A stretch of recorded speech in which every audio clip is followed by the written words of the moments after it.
What's up, YouTube? In this video, I'm going to be reacting to Esports Has Ruined Gaming. I hope you guys enjoy the video. If you do, make sure you smash that like button. If you haven't subscribed already, please do, because we're trying to push for 1,000 subs. So without further ado, let's jump right into the video. All right, homies, this is Esports Has Ruined Gaming. Let's see what it's about. Imagine this for a second. An arena full of excited fans waiting to watch their favourite video game. But this hyper-competitive, high-octane electronic sport these guys are playing isn't doing too hot right now. It's been dominated by one incredibly powerful strategy, and the game devolves into long and boring matches with no variation. The commentators, passionate and desperate to keep the game alive, are trying to find any breadcrumb of excitement that they can, but they know that it's a futile effort. As the tournament goes on, people start to leave the arena, sponsors lose faith in the game, and eventually, the developer's baby and work of passion has been forced to shut down. Dude, how many games has that happened to? List them down below in the comments. This scenario is a game developer's absolute worst nightmare, especially in an era where the expectation is that every new multiplayer game release eventually turns into a hyper-competitive esport. But I feel like that expectation has clouded the judgment of not just a wide part of the gaming community, but even the developers of these games themselves. And I can't help but feel like both sides are just missing the point. Just because a game comes out with a multiplayer mode in it doesn't mean it has what it takes to be a competitive game. Thanks. Just because it's multiplayer doesn't mean it has to be competitive. Otherwise, we'd be seeing $1 million Mario Kart tournaments crop up everywhere. Oh shit! So that would actually be amazing. I would love to be in a Mario Kart tournament. It's Mario Kart apart from, say, League of Legends or Street Fighter? And what makes a good esport? Well, to answer that question, I'll go through the reasons people seem to think are true, but really aren't. There's a common notion that rampant dev support is needed for a game to be successful in a tournament setting. That without millions of dollars from the developers and Coca-Cola sponsorships at every event, then your game is just going to die. In reality though, all the developer support can really do is artificially make the game seem like it's alive, when it very likely would be abandoned if there wasn't any monetary incentive to play competitively. Games like Fortnite had to learn this the hard way, because although the Fortnite World Cup had the biggest prize pool in esports history and a massive arena full of rabid children. Yeah, when was the last time we saw some shit like that? 2019. It still couldn't escape the fact that the game itself doesn't make for a good viewing experience, because all you see is a battle of who gets the luckiest with their weapon drops and which player can build a tower the fastest instead of actually shooting the other guy. All you have to do to disprove this is look at the numerous examples where games have had large and passionate communities with little to no dev support, such as the Smash community and pretty much the entire early FGC. These games were, or still are, alive and kicking, with only the passion of a few players and grassroots crowdfunding efforts to keep tournaments running. Smash especially shows this fully, considering Nintendo has tried to kill its competitive scene in every way imaginable since its inception. Some people are going to say that fighting game tournaments have had full developer support and big sponsorships for about a decade now, so I can't use them as an example because they're using the same things to grow themselves that I say don't grow esports. And although that is true, the devs wouldn't have done much to grow the FGC in the first place if it hadn't had that backbone of passionate grassroots support. Wow. Look at that TV. Boys. Okay. If you never had to carry that television from one room to another when you were a kid, you needed to be lifting weights. Okay, that TV weighed like 40 pounds, bro. From the 90s and 2000s. Dev support simply can't prop up a bad esport, and similarly, adding metric shit tons of content to a game through patches isn't going to do that either. Frequent battle passes, skins, new maps, weapons and characters are a common thing to see in modern games, and they admit. And honestly, it's played out, man. Buy this battle pass and get this crap. I'm over it. And Warzone 2 came out. What in the world is going on there? Italy can be a great way to keep adding to a great base game, refining the experience to its absolute best. But they are only at their most effective if there aren't any other glaring issues outside of the game's content. It doesn't matter how many skins and characters Multiverses adds, it's not going to fix the server connectivity issues and the lack of modes other than online versus. Warzone. And you can see the results of that in its dramatic drop in players since release.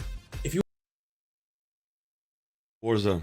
want a modern game for an example, take CSGO, a game that has had periods of years go by with little to no significant additions to content, at least until Valorant came out. And it is still one of the biggest and most beloved esports of all time. Having too little content makes a game feel shallow and unfinished, sure, but adding too much content can make a game feel bloated or even negatively impact the game experience if the new map or weapon Or like you're just trying to milk us for every fucking dollar you could possibly get out of us after charging us $70 for a broken ass game. favors a degenerate strategy. Smash 4 was a perfectly fine game that received constant updates including new stages and characters, and these characters added a lot to the game. However, the final DLC character, Bayonetta, ended up ruining the game so badly that Nintendo shipped out an emergency last-minute patch to fix her, which didn't end up doing much, so after they abandoned the game, it turned into such a toxic experience that two 15-year-olds decided to have a standoff in EVO Grand Finals. Bro, what is going on? What is this? I don't know. I was stalling.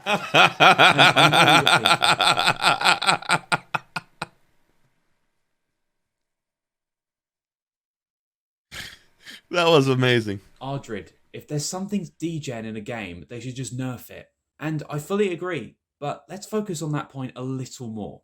Because all of these big company sponsorships and content altering patches pale in comparison to the most important thing that everyone says a good esport must have. The elusive and ever-desired concept of balance. It's the idea that as many options in the game should be viable at the highest levels of play, and through that, the metagame will be healthy and intriguing for the players, and a fascinating experience to watch for the viewers at home. Balancing a game is always tough, and there's a ton of different philosophies you can use to accomplish it. But the one that has propped up over the last few years is the idea of perfect balance. That everything should be as equal as possible for a game to be... I don't know if you would ever have a perfect balance, right? Because there's always going to be the guys that are better, and there's going to be the casuals, right? And so, I don't know, man. Like, where Warzone has gone in the wrong direction, they've tried to eliminate the skill gap to the point to where, like, the game is just caca.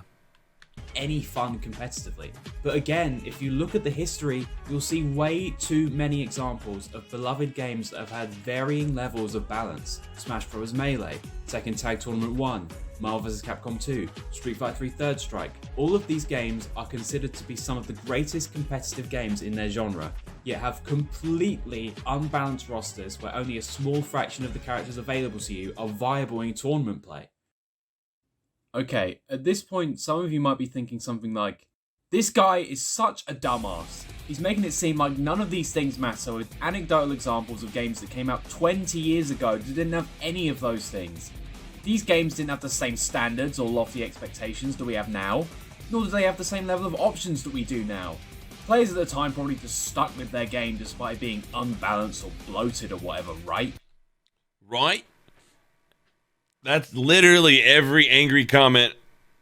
Like, dude, gamers get so triggered so easily. It's amazing. Wrong.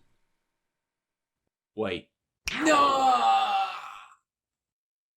Allow me to disprove that statement with another anecdotal example. The player-based transition from Tekken Tag Tournament 1 to Tekken 4, or the attempted transition, I should say. Let's set the scene. Tekken Tag 1 was considered to be the absolute gold standard of the Tekken series. The pro players loved it, and in just a little over a year, they would be able to play the game's eagerly anticipated sequel, Tekken 4.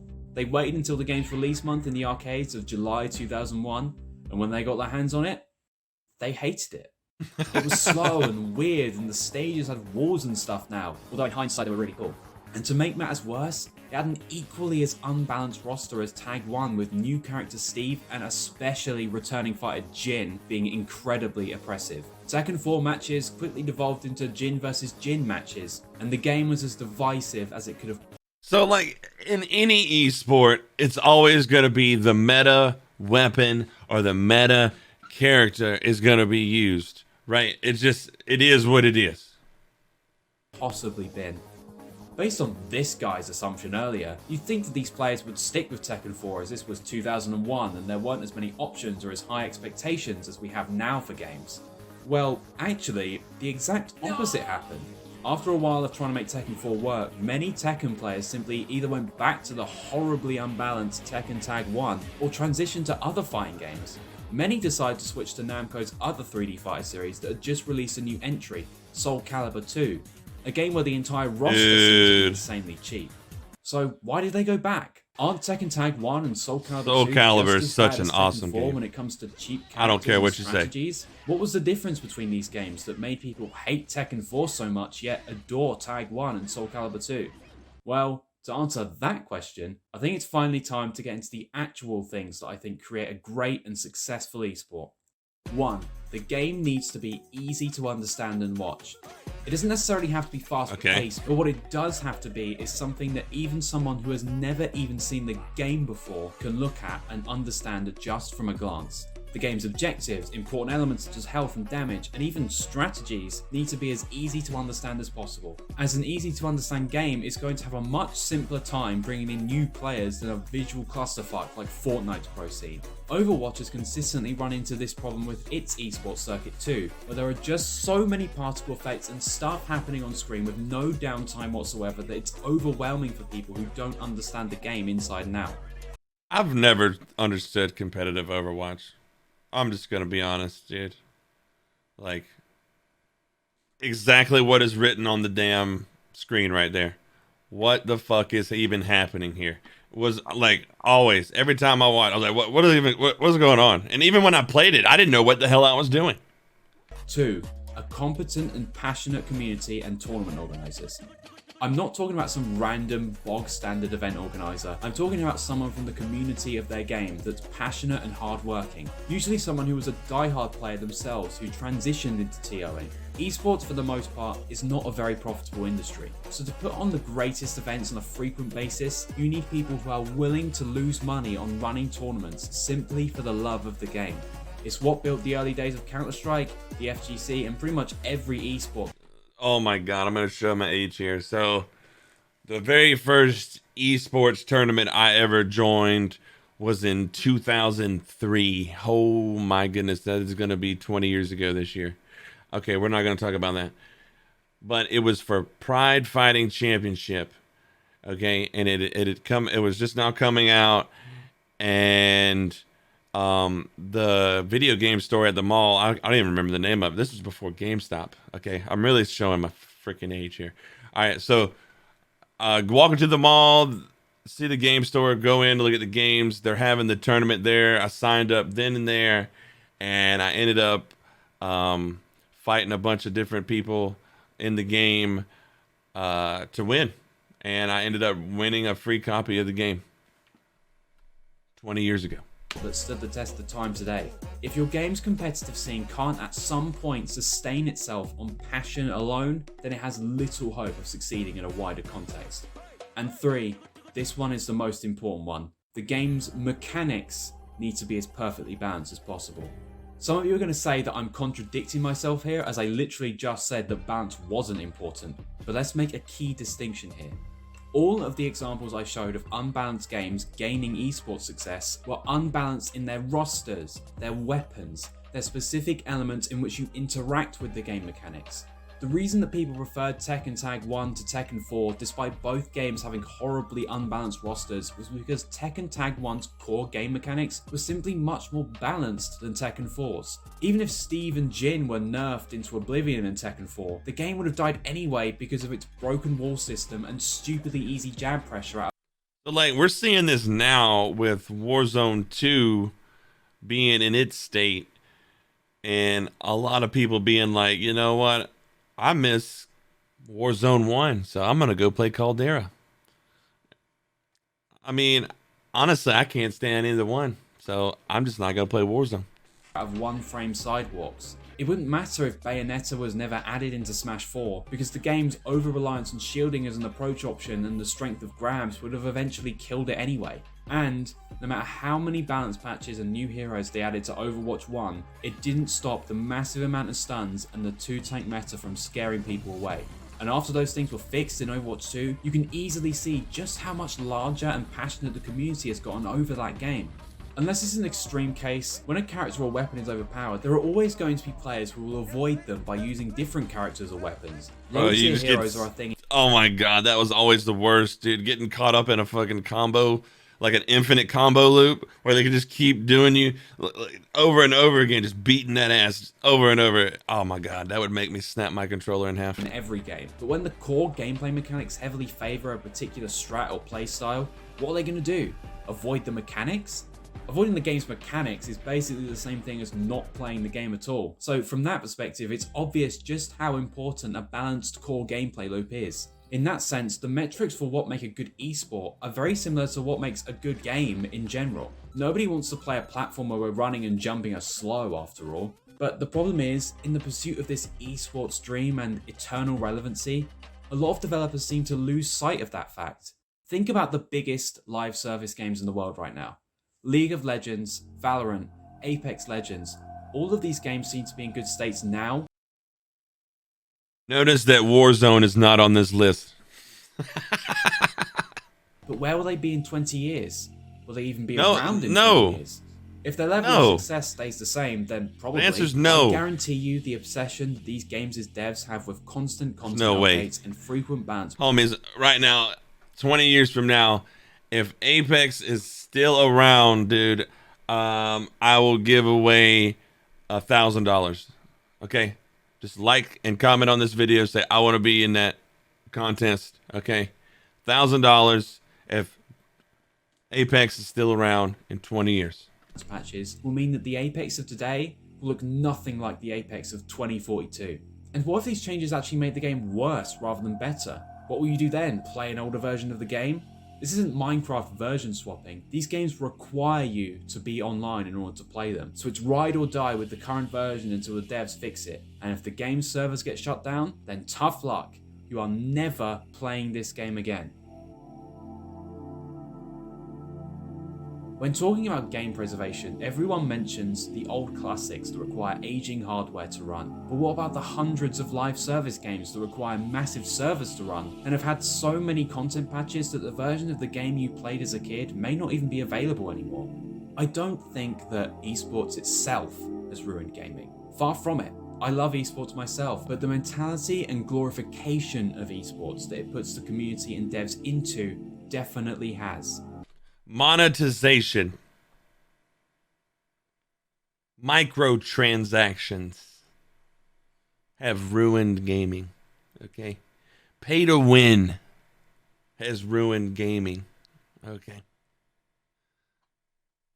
It isn't because ranked has caused tryhards to pop up everywhere and I can't 360 no-scope noobs anymore like back in the good old Modern Warfare 2 days, but because game devs all over the world look at the prestige and deep competitive history of games like League of Legends and Street Fighter, and they lust for it so hard that they fail to see the mountain that they had to climb to reach that peak. And the true reasons why people play those games is that they are amazing, mechanically well-balanced experiences that allow for deep and engrossing gameplay. It's not million-dollar prize pools and frequent content updates. And the furious chase of this ideal is simply not smart for most games that aren't really made for esports. A competitive scene has to be gradually built by die-hard fans out of true passion for the game. And just like how you can lead a horse to water and you can't make it drink, you simply can't force a game to be an esport. And as long as the gaming community keeps trying to do that, more and more games will fail to reach their true potential. Awesome video, guys. Links are going to be down in the description. Make sure you check out his video, give it a like, and subscribe. Definitely don't think that esports has ruined gaming per se. I think it threw gaming into like the spotlight. Okay, Fortnite blew it up, you know, made it where celebrities were playing games and stuff now, and it made it okay to be a gamer basically. When before you were just a nerd, you know what I mean?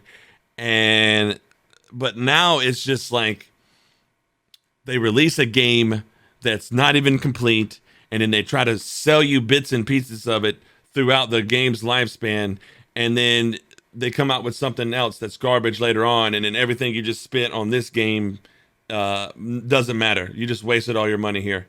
You know what I mean? It's just like they want to constantly drain you of money even after you've purchased the game, and that's where it's like, what happened to releasing an actual finished game? You know what I mean?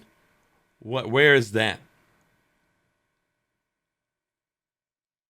People could argue that it's the higher ups that are forcing the game to be pushed at a certain date, but I don't know, man. Tell me what you think down in the comments. If you enjoyed the video, make sure you like the video, subscribe if you haven't subscribed, and I'm gonna put a video up in one of these corners, and you should probably check one of those out too. Until next time, homies. Peace.